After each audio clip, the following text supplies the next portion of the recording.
안녕하십니까. 네, 전국교육공무직본부 교육선정국장 신재용입니다. 네, 오늘은 조합원 여러분들을 이 영상으로 찾아뵙게 됐는데요. 이 영상을 찍는 날짜가 지금 9월 15일입니다. 그래서 뭐 임금 명세서를 이제 곧 받으실 날이 다가올 것 같은데, 여러분들은 뭐 이제 통장으로 이제 월급이 들어오고, 그리고 월급 명세서를 받으시면은 어떤 생각이 드시나요? 그냥 아마 뭐 월급이 들어왔나 보다 하고 뭐 받으시는 분들도 있겠지만, 내 월급은 왜 이렇게 정해져 있지? 하고 의문점을 가지시는 분들도 있을 것 같고, 그리고 간혹 가다가 학교에서 급여 담당하시는 분들이 급여를 가끔 잘못 계산을 하시는 경우도 있더라고요. 그래서 저도 그런 전화를 이제 가끔씩 받아가지고, 이제 이건 이러야 됐으니까, 이렇게 잘못됐으니까, 이렇게 해서 학교 뭐 행정실에다 물어보시면 됩니다라고 해서 수정을 해드린 적도 몇 번 있거든요. 근데 그거는 뭐 급여를 담당하시는 분들의 잘못이라기보다는 그만큼 저희의 임금 체계가 너무 복잡해서 그렇습니다.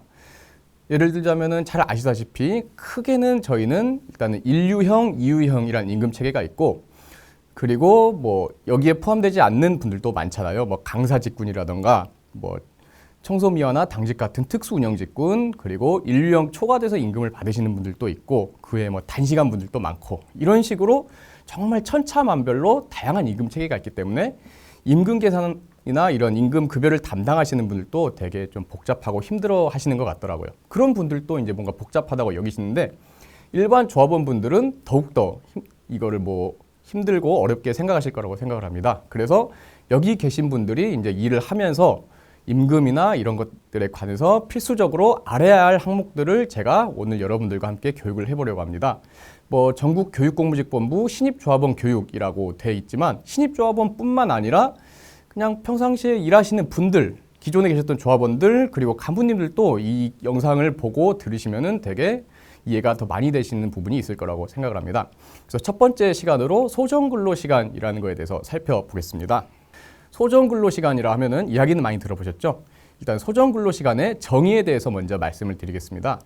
소정근로시간의 법적 정의는 근로기준법 제50조 그리고 제69조 본문 또는 산업안전보건법 제139조 제1항에 따른 근로시간의 범위에서 근로자와 사용자 사이에 정한 근로시간이라고 되어 있습니다.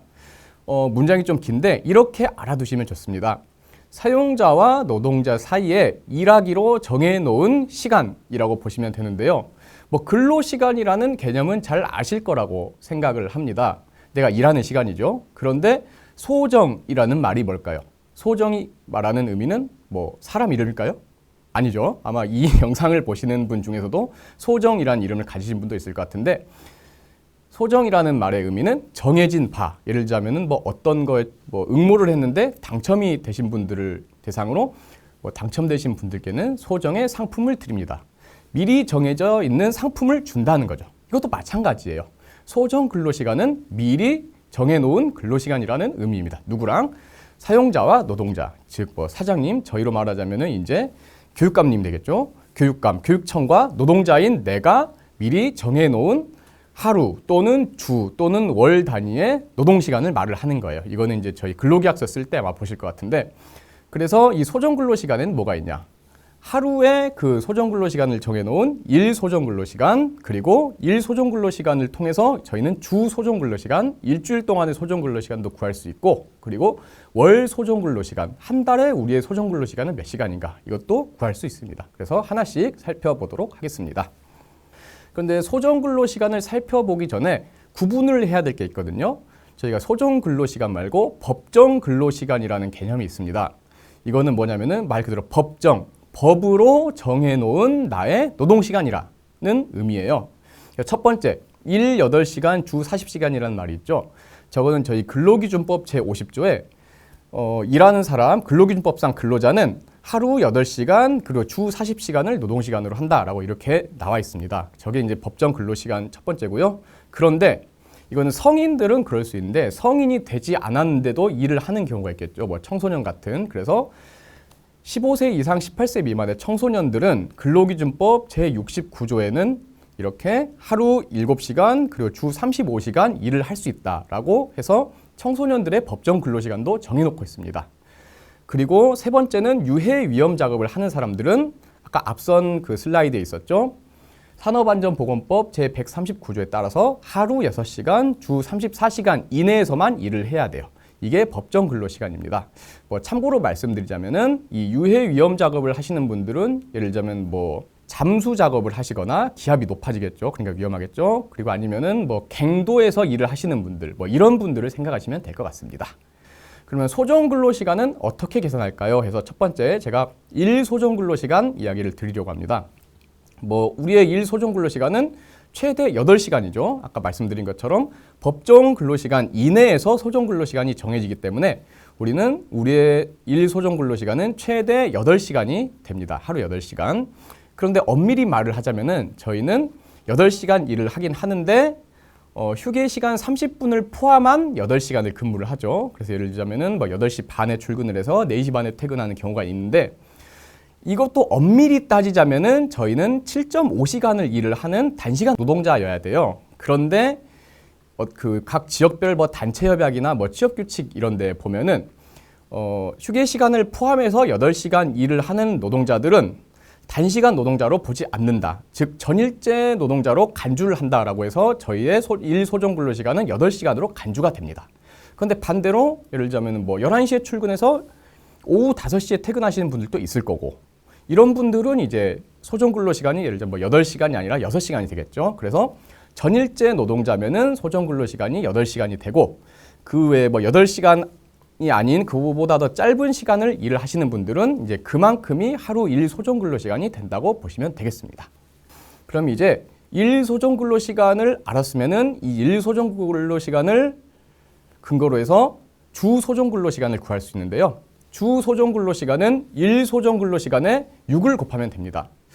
그런데 여기서 질문이 있을 것 같아요. 왜 6을 곱하나요? 우리는 보통 월, 화, 수, 목, 금 이렇게 5일 동안 근무를 하고 토요일, 일요일은 쉬는데 왜 5일이 아니라 6일을 곱하나요? 라는 질문이 있을 수가 있는데 그거는 주휴수당, 소위 말하는 주차가 있기 때문이에요. 주휴수당이라는 거는 일주일을 개근하면은 이제 주휴수당이 생기면서 휴일이 이제 유급휴일로 변하는 거거든요. 그렇기 때문에 유급휴일이기 때문에 즉 하루를 더 일한 셈이 되기 때문에 실제 일하는 5일에 이 주휴수당이 생기는 유급휴일 1일을 합친 6일을 일 소정 근로시간에 곱하면 주 소정 근로시간이 되는 겁니다. 자, 예를 들어서 하루 8시간 일을 하시는 분들은 일 소정 근로시간인 8시간에 곱하기 6을 하면은 48시간이 이제 주 소정 근로시간이 되는 거죠. 그런데 저희 선생님들 중에는 6시간 일하시는 분들도 계시잖아요. 그렇기 때문에 그런 분들은 6 곱하기 6 해서 36시간이 주 소정 근로시간이 되는 겁니다. 그렇다고 실제로 주 48시간, 주 36시간 일을 하는 건 아니다 라고 이해를 해주시면 되겠습니다. 자, 그리고 주 소정 근로시간을 구했으면 이제 우리가 월 소정 근로시간을 구해볼 수가 있는데요. 여기선 좀 복잡한데 자, 주 소정 근로시간에 곱하기 365 나누기 12 나누기 7을 하면 됩니다. 숫자가 갑자기 많이 나와가지고 당황스러워 하실 것 같은데요. 이해를 하시면은 결코 어렵지 않습니다. 앞선 슬라이드까지 이제 주 소정 근로 시간을 우리가 구했는데 뒤에 나온 365 나누기 12 나누기 7은 무슨 의미일까? 이해만 하시면 되거든요. 어떤 의미냐면은 일단은 이 365 나누기 12 나누기 7의 의미는 한 달이 몇 주인지를 우리가 구해보는 거예요. 일단은 1년은 우리가 365일이죠. 이 365일을 12달로 나눠봅니다. 그러면 365 나누기 12를 하면은 대략 30.4 얼마가 나올 거예요. 이게 1년에 한 달 평균 일수라는 거죠. 왜? 30일인 날도 있고 31일인 날도 있기 때문이에요. 그래서 이 30점 얼마 나온 거를 다시 7, 일주일은 7일이기 때문에 나누기 7을 하면은 4.345 얼마가 나오거든요. 이게 한 달에 몇 주가 있는지를 이제 저희가 구해본 겁니다. 우리가 보통 한 달을 31일이라고 가정하면은 한 달이 4주라고 하면은 3일 정도가 남고 한 달을 5주라고 하면은 한 4일 정도가 부족하잖아요. 그렇기 때문에 이거를 평균을 내보니까 한 달에 약간 4.34 몇 주가 있더라라는 거예요. 그래서 이 365 나누기 12 나누기 7이라는 게 나온 거고 기존의 나의 주 소정 근로 시간에 이 365 나누기 12 나누기 7 한 값을 곱하면은 월 소정 근로 시간이 나옵니다. 그래서 하루 8시간 일을 하신 분은 이 공식에 따라서 월 소정 근로 시간이 약 209시간이 되고요. 하루 6시간 근무하시는 분들은 월 소정 근로 시간이 약 156시간이 되는 겁니다. 자, 이해가 되실까요?